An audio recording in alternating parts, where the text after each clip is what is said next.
Hey, what's up? This is your girl Diamond. Today we're going to talk about how to properly perform oral sex. I'm going to show you guys some techniques that I learned from Eddie Long's School for Boys when I was younger. They're guaranteed to blow your man's mind. Is this thing on? Okay.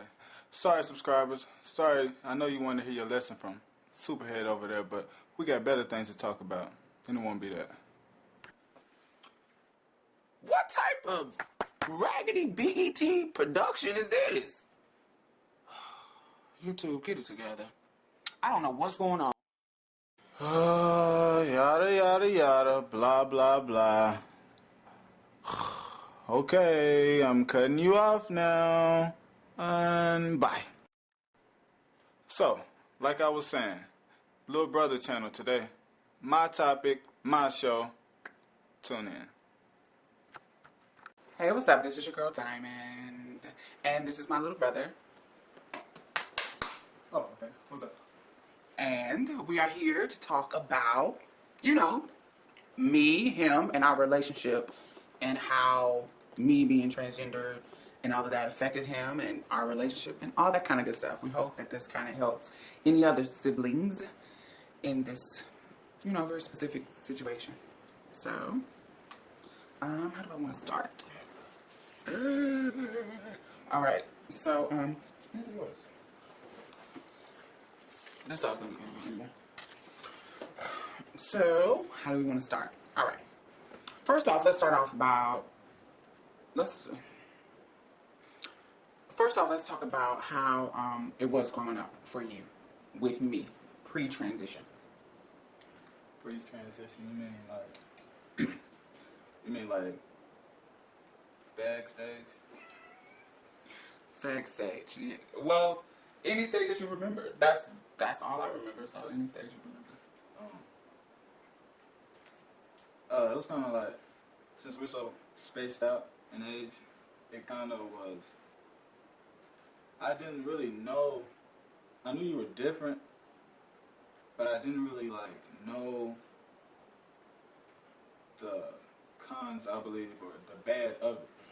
When did you find out? Like you said, you didn't know the bad of it or the stereotypical stuff. When did it become aware to you that this is something negative? I mean, I want to say it was just a natural type thing, because I remember I used to talk to me all the time, and we should share stuff, but for some reason he would always be the talking gay would always come up, and I think I just naturally understood that gay wasn't a good thing to be. And what made you do? What made you naturally? It had to be something that made you think that it was negative. Oh well, family, of course. When family say something, the way family kind of acted towards you, mm-hmm. I knew that wherever gay was and whatever that it wasn't a good thing to be. Now I didn't know actually the definition of what gay was, but I know whatever gay was, I knew it wasn't. What type of stuff would they say? I don't want that faggot in my house, or coming over here with all that gay shit. Just, I knew it wasn't something that, I don't want to say this. I knew it wasn't something that can just be changed overnight. You know what I'm saying? I knew it wasn't something I knew you were a good person. So I knew it had to be something that you do. So at that time, I had not even had sex with a guy yet. So I guess from what he's saying, that there's the choices that I made people say that about me, right? Okay, so, but at the time, you didn't even know what gay was, right? I knew it was something bad. I didn't know the actual definition. Okay. What type of choices did you think I had made to make people feel that way? I didn't know. I just didn't know. I was too young. Okay. Once you got old enough to know what it was, what age was that? I had to have been 5. Because in 95 I was 5. Right, and that was when I was transitioning to being a girl. Yeah. And And like I knew, like that's when I was introduced to some of your friends. Right. I seen the way you dressed on some occasions, the dyeing of your hair, little shirts and blouses or whatever. I don't know what women wear, but I remember this silk red shirt you had. I used to have like one of my favorite shirts that I stole from TJ Maxx was no, you talking about the red one. Yeah. Oh, it was Kiki's. Kiki, I told y'all our cousin is Kiki Wyatt, and we would goop her stuff. And one of her shirts was red, like a really satin, shiny red, small ass shirt that I would wear. So I do remember that shirt. And it was, it was form fitting and showed a little bit of my stomach, all of that kind of good stuff. So when I started dressing, in the more feminine way, what did you think? It was cool. 'Cause I didn't know, like, then I probably had just started school, kindergarten, preschool, whatever. I had just started school, like, it was just random. All I knew was, like, you was my brother. That's all I knew. That's all I knew. So during that time, It was no problem. during that time, It's just the situation. You know our situation that we were in, where I barely got to see you. That was my only problems. Like, when the next time I can see my brother? And during that time, why? Yeah. And why when you did come around, why was there a problem for you to come around? basically, they know everything, so you can talk freely. So basically, what was going on at the time, my mom was really doing bad in drugs. And my grandmother, like I've told y'all before, because I was going through what I was going through in my transition, she basically didn't want me to, I guess, stay by her. It wasn't just about my transition. Because my mom and her substance abuse, it put a lot of weight on me and my grandmother's relationship. And, we just clashed. She's an Aries, I'm a Pisces. We just clashed. And our relationship wasn't good. So I went to a group home. The youngest brother, him, went to my grandmother. And the middle brother went to his dad. So the group home I stayed in was not far, but I wasn't over there all the time because I didn't like my grandmother. I didn't like her. So, I would come over specifically just to pick up Rakim. I specifically made it a point to try, because I knew that people would try to teach him against me. I specifically tried to make myself a good person to him. Like, I would spend my school money on him, like when I would buy certain specific gifts. I just tried to cultivate a relationship with my brother. The other one was with his dad, so it was hard for me to cultivate a relationship with him. But with this one, I really went out of my way to try to counteract what I knew what people were saying about me. Did you notice that? I didn't know it was. Then I thought you were just doing what a big brother was supposed to do. I mean, you didn't make it seem as if you were intentionally trying to do it. Right. But I just thought you was doing what you were supposed to do. Okay. So once the actual change started to happen, and I started going breast and getting on hormones and living full time, you were a little bit older. So during that time, I remember during the time Rakim had moved to Mississippi, and him and my grandmother had started living in Mississippi, but I was still in Indianapolis. So during that time, I had my own place, and I was living on my own, and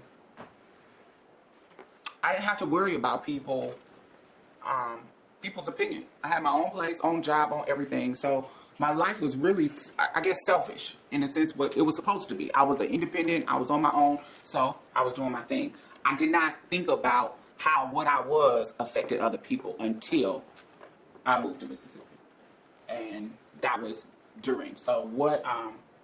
Can you talk about that time when I moved to Mississippi and how it affected your life? I had an experience, because all I knew was, like, okay, now I'm in school, and clearly have the definition of what being gay is, and all that. So, but I didn't have problems up until that point because like it was a family thing. It wasn't like The outside world. yeah, it wasn't that. So this is the time where it got exposed, and like The outside world started to get involved in what was personal, a family thing. Because at the time when I transitioned, he was so young that nobody at his school knew what was going on at home. Nobody, when we would go out in public, we would be in the movies, nothing would happen. People wouldn't have any issues with nothing. But this is the first time, I guess, that you got a taste of how the world felt. So, and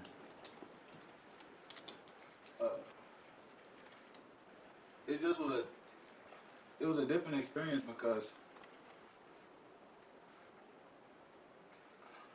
I didn't know how to handle it. how old were you? I think I was about 10 at this time. Okay. And you didn't know how to handle what? Like, what was happening? I couldn't understand why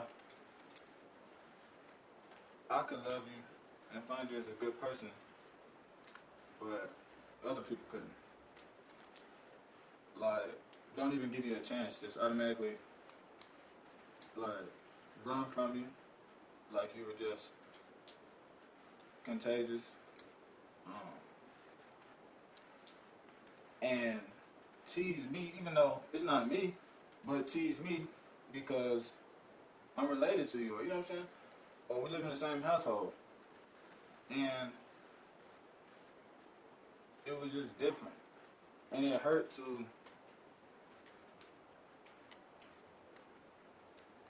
be in a situation like that because you're young.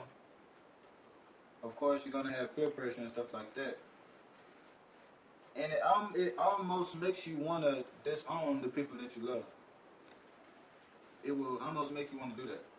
If it's that bad, if it's like, well, okay, this is not even my problem. Why am I being criticized for, you know what I'm saying? But back then you don't think like, well, okay, this is my brother and I'm gonna love him regardless, whatever, whoever says what about him, it's like, dang, like what's up? It makes you really think at a young age, and which is a big decision, like what is really important here. And what did you come up with?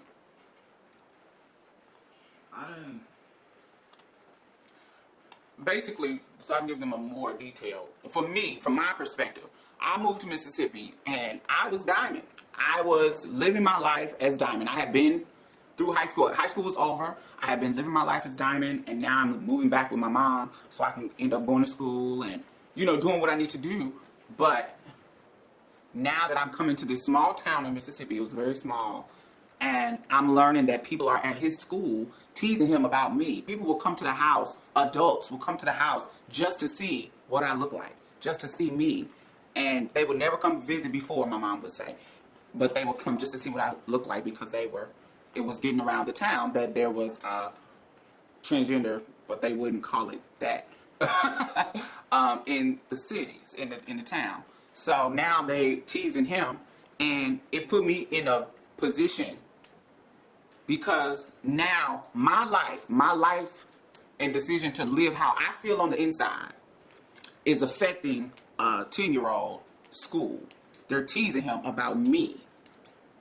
So it put me in a position where I felt horrible. Like I felt horrible about it, but it wasn't me. It wasn't my fault in the sense of these people are doing this to him. It wasn't me.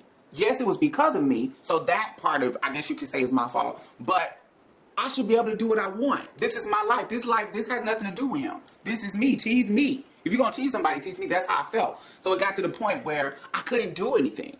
And these was kids. He was 9. They was in 5th grade or 3rd, something. Yeah, 3rd grade. So I'm going to go to school and beat up some 3rd graders? No. So it's like I didn't know.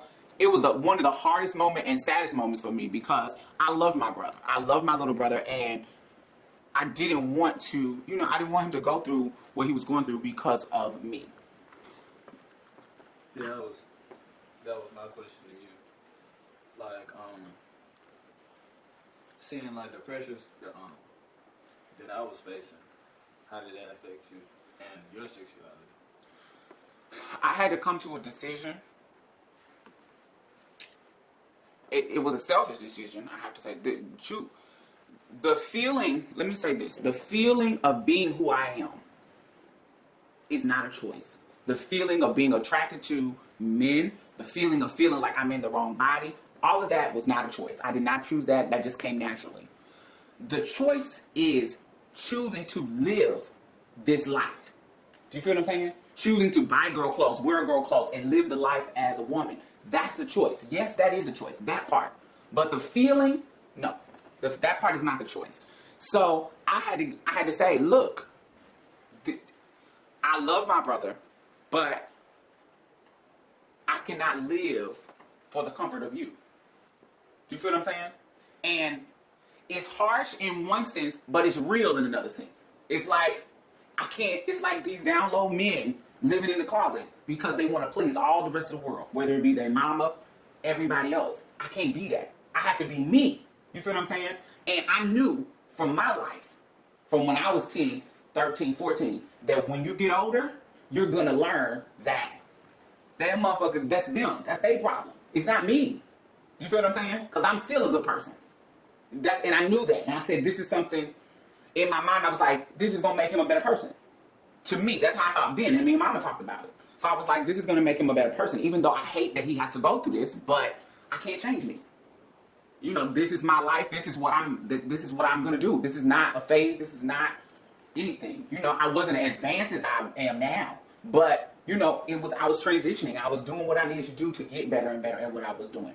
So that's how I thought about it. I thought about, hey, I have to live my life and, them is fucking kids. Kids is going to teach you regardless. If your mama's fat, they're going to teach you because your mama's fat.